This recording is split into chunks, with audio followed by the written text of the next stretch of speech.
Austin City Council approved a $4.5 billion budget. That includes a record high $442 million budget for the Austin Police Department. And this will fund 2 more cadet classes. Those cadet classes cannot start until the evaluation and recommendations of the current class have been put in place.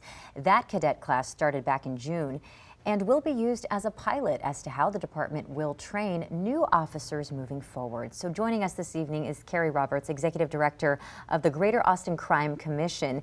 And cadets in the current class are set to graduate in February.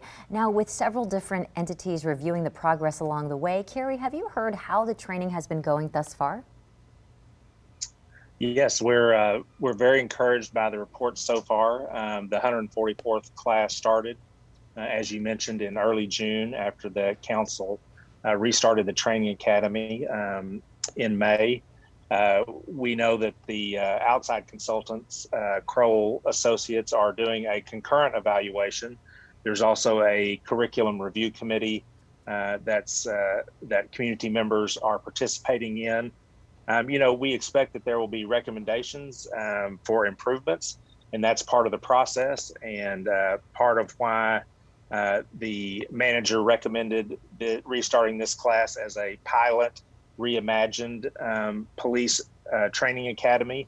But we are very encouraged about what we've heard so far, and have a lot of confidence and hope, and we think that the council will be able to have a lot of confidence to continue the police cadet classes next year, which I think was reflected in their decision yesterday for the FY22 budget, where they approved funding as the city manager proposed for 2 cadet classes. And then there was a budget rider by Councilmember Kelly, which authorized a 3rd or modified class 2 if that can be held as well. APD Interim Police Chief Joseph Chacon said the department has 150 positions to fill. He added that APD is actually losing an average of 15 officers a month. An evidence-based police staffing model will be announced in the next few weeks. Can you tell us a little bit about what we can expect with that? Yeah, so we expect, the department expects by the end of August to have as many as 174 vacancies.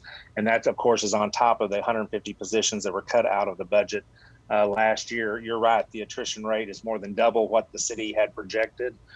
Even with 2 cadet classes next year, we will still probably have a net loss at the current attrition rate. And that's why the 3rd modified class, or doing things to lower that attrition rate, improve retention, are very important. The Crime Commission supports the chief and the department in a data-driven, evidence-based staffing model. The research is already underway for that.